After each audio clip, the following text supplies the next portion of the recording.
Disrupt Justice. I was invited to come and talk today with this thematic that you know, deconstruction, and I found it very interesting, given the job that I'm doing. So I'm a lawyer in international criminal law, and I worked on war crimes. So since 15 years, this is my job. So I apologize for that, but this is a mass grave, and I wanted to start with this because this is the reality of what a war crime is. As a matter of fact, here, a crime against humanity is a mass grave we located and opened in 2008 in Bosnia. And then I wanted to show you these people. And these people are survivors of war, conflict.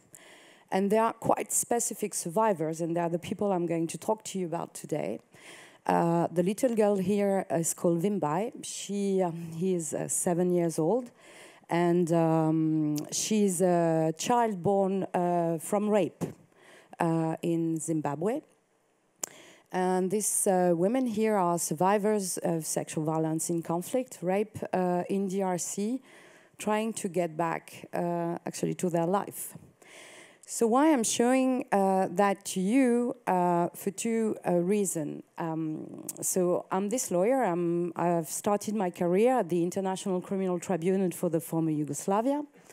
I continue to work on war crime and post-conflict justice. I'm working with mostly the UN and European Union. So meaning by that I'm very well familiar with the international organization and institution. And then the thematic of deconstruction sounded quite interesting to me for two reasons. The first is that I'm a little bit older than you. And when I was a student, there was the war in Bosnia. But at the same time, there was the creation of the International Criminal Tribunal for the former Yugoslavia. And then right after, since we were talking about Africa and countries in Africa, the creation of the International Criminal Tribunal for Rwanda. And both those institutions were created upon decision of the Security Council of the UN. And then at this time, I was like 25, and I was studying law, and I was very interested to, I don't know, give a sense on what I was doing, and I wanted to work on that. And at the time also, we didn't have this master super specialized on thematic. I was just studying international criminal law, and it was the beginning of this thematic in France. So I had the great opportunity to move to The Hague and work at the ICTY at the very beginning. Why I'm telling you all of this, it's because I had lots of hope, because it was 50 years after Nuremberg trial, and it was the first time that international criminal justice was coming back to the public affair and public place, and that we were starting to say again, okay, never this again, you know, no impunity, etc. And we were talking about crime against humanity and genocide. And at the same time, and I'm part of this work, we work on the idea of an international criminal court, a permanent one, that came into force, if I remember, in 2002, and that is existing today, as you know. Now, this is the nice part of the story. So all this time, I've been developing my career. I've been lucky enough. I'm doing a job that I love, although it's a very difficult one, but working on justice. Now, the world has been changing a lot. Even when I was a student, because we're talking about that, there was no internet, there was not much of technology. I didn't have a mobile phone when I was at college. All of this happened, which is a good thing. I think depend on how we look at it. At the same time today, if you every morning open your computer, your TV, your tablet, your phone, what you are hearing about is, at the moment, conflict in Syria, not too long ago Libya, and still it's in chaos, all conflict all around the world, meaning that we are still facing atrocities, even though we were all saying, you know, never that again, plus jamais ça, we're saying in French. And among all of this, there is an issue that relates to sexual violence in conflict. And for a very mysterious reason, and I found very interesting the talk and very moving, of course, the talk of Lucy before, there are some topics that, for reasons that I cannot understand, we don't really want to talk about, or we don't really want to make public. Sure, sexual violence in conflict has always existed, and we know, in history that sexual violence and rape has been always an issue, targeting in majority women, but not only. So come back to the beginning. I'm a war crime lawyer, and I spend most of my time on the field. So I spend 75% of my time still today on conflict zone. So I meet lots of victims of war, of conflict. And my first 10 years, I spent quite a lot of time in the Balkans. And then I realized that all the indictment we were developing with the ICTY, we were not targeting sexual violence, or really on a very sporadic manner. And the reason for that was that often investigators or prosecutors were saying, well, it's very difficult to prove, and the survivors, they don't talk, they don't speak because there is a stigma, and blah, blah, blah. Which actually I will tell you after, but it's not true, they speak. So all over the years, I also realized that we are in a kind of changing area, and institutions find their limits. If today I'm asking you, does any one of you want to work for the UN, you would probably tell me yes, because it's very prestigious, then we have good salary. And if you put it on your CV, it's good for your career. But I have to say that I meet more and more students coming to me and telling me, I'm not really sure I want to work for the UN, because if we look at what we are going through today, we see the UN as really powerless. And actually, it's not the fault of the UN, it's the states, because the UN is not le machin de Gaulle. The UN are, states, government, and government, they have, particular interest, realpolitik. So 4 years ago, in 2014, to come back on sexual violence in conflict, I decided first to create an NGO called We Are Not Weapons of War. It's actually started with a campaign, international campaign, that was I'm Not a Weapon of War.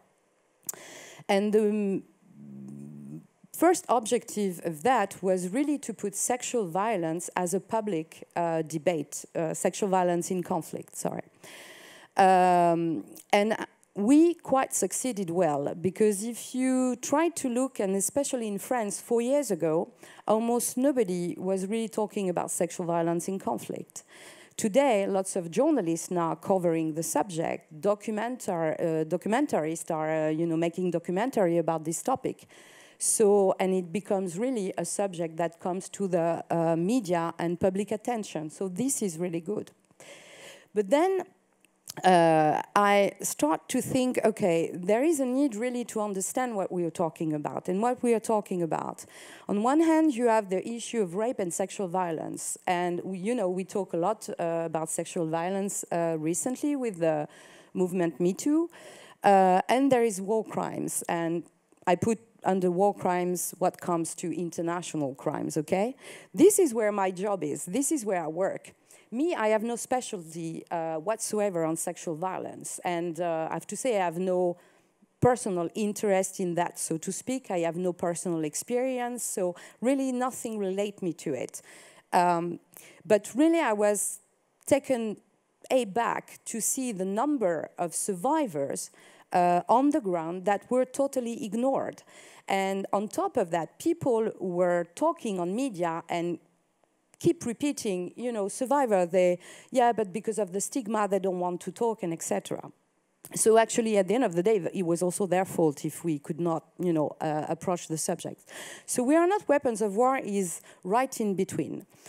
I'm saying this because we are not an NGO for women's rights, and one thing that I realized was very important to make understand to people is that sexual violence in conflict is not an issue of women.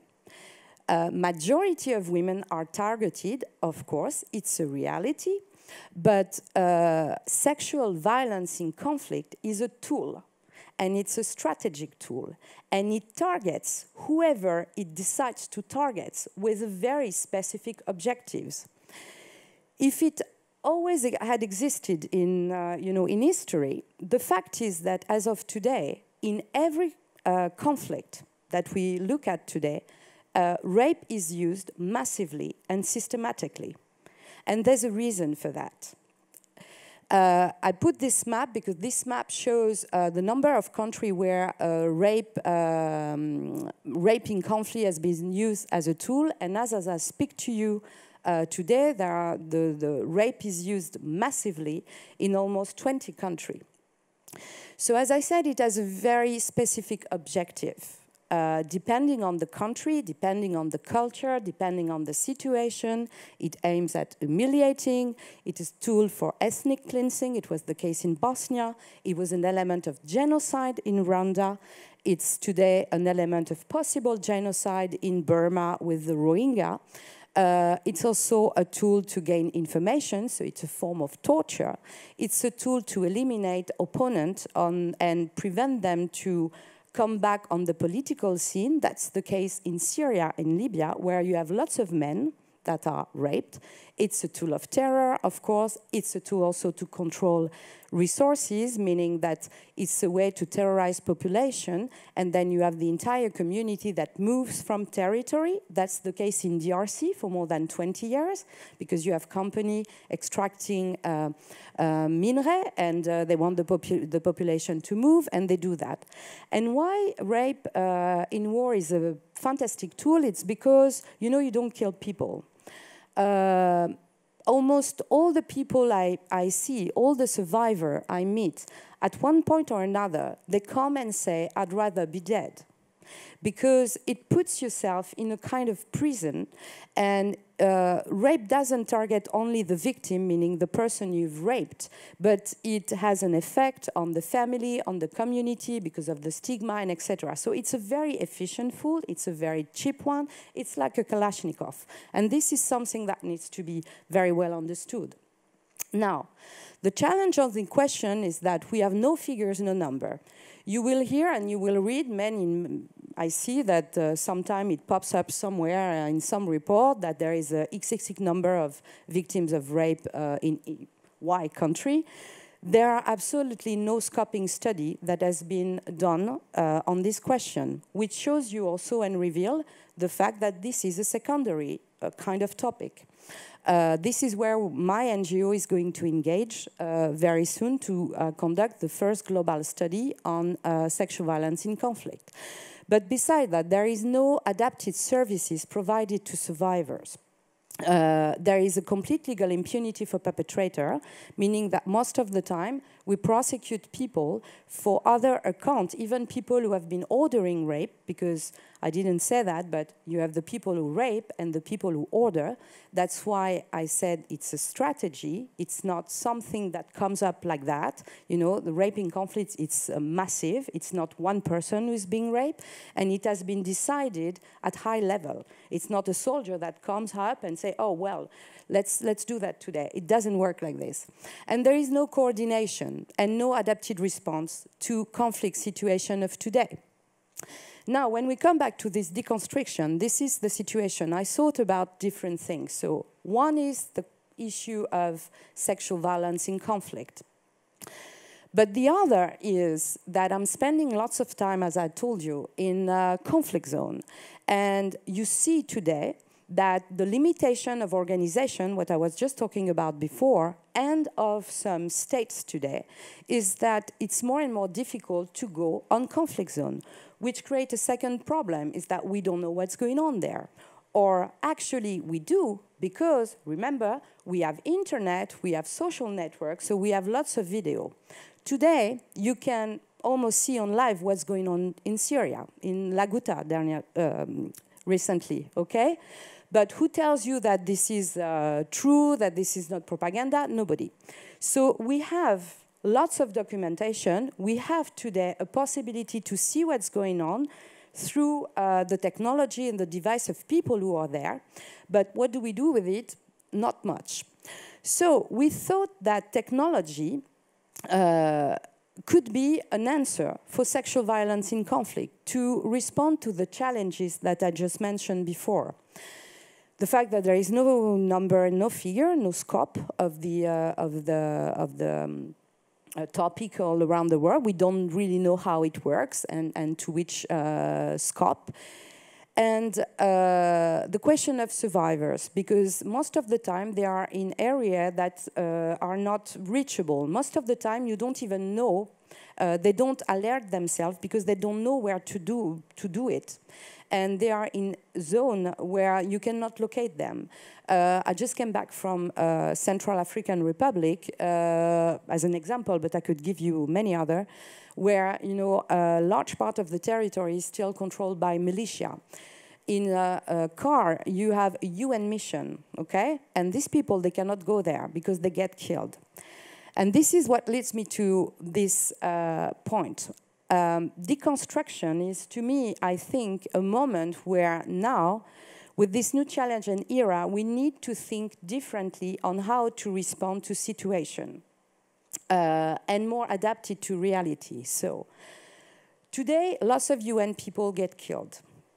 Government cannot engage in anything, and you can see Syria, there is a blockade at the UN, which actually is not the fault of the UN, it's a question of the state. So how technology can be a tool, not a solution, because technology is not a solution, and actually I'm making a kind of a thing here, because we hear a lot, technology is a solution. No, technology is not a solution. You don't solve a problem with technology. It's a tool. It's a manner to maybe accelerate something or to act, with different tool and means, but it doesn't give you a solution. We need people. We need human with this technology. So we created the backup. And the backup will be able to provide real-time figures of rape in conflict in real time. It's a legal tool. I will not go into details here, but that allow us to create files and to authentify them, and so to make them receivable before a court, so to work on this impunity part. It's a tool of empowerment. Why? Because I'm going to show you that it's the people who are going to use it, the survivor themselves or other people on the ground. It's participative because you work together on that, and it's also a tool for rehabilitation. So I'm showing you quickly, it's super technical, but this is the backup. So this is an app with a phone, and we have a back office where we receive the alert and we develop criminal analysis on this and create file, and we work with the ICC or with courts at national level. So this is, I wanted to show you because this is the first time we are actually showing it. It's going to be ready in 2 weeks. It's actually already ready. And this is how the back office would look. It's very simple here, but it's a bit more complicated the way it looks now. So as I said, we need to deconstruct for better rebuilding. And that's a way, this tool, for survivors and people on the ground to be actively part themselves of justice and of their own process of rehabilitation. Concretely, it means that you are, let's talk again, Central African Republic, and you will find Solange who is there, and then an army made an incursion and attack, and she has been wounded. She can use this encrypted, it is totally encrypted and invisible on the phone. You see it when you push on it, but it disappeared after. And then she will answer some very few questions. We will locate her. We will talk with her eventually if she wants to. And instead of having international intervening, going there, etc., we will put her in contact with the nearest doctor, because I didn't tell you, but I guess you know that sexual violence in conflict is very brutal, and the first service they need is medical. So this is a way of inventing new system to try to respond better to the needs of people and to make them actor of it. And I took this quote because I really like it. Justice is just us. It's like maybe you can think that conflict are far away from you. Probably you can think that rape in conflict is really far from you and that this will never happen in here. Well, first of all, during the Second World War here in France, it happened. So don't forget that. Second, these are also consequences because today, and Guillaume was talking about that, we have lots of migrants and refugees and people are fleeing their country because of conflict. So this is a situation that we need to face now and that is of concern for us. Though actually I think migrants coming, refugees coming to our country is actually a good thing, but that's another topic. So to discontract, yes, we need to invent, we need to share together, we need to create, and we need to innovate. And I wanted to talk to you today about that, not specifically about rape in conflict, because I wanted to show you that on a subject like that, that is extremely dramatic and complex because we talk about international prosecution, we can do so with technology and with a new way of thinking. And that's way you can bypass institution and you can push tomorrow the ICC, the court, the government to act on it because you will have initiated something that create this incentive that we do need. Thank you very much.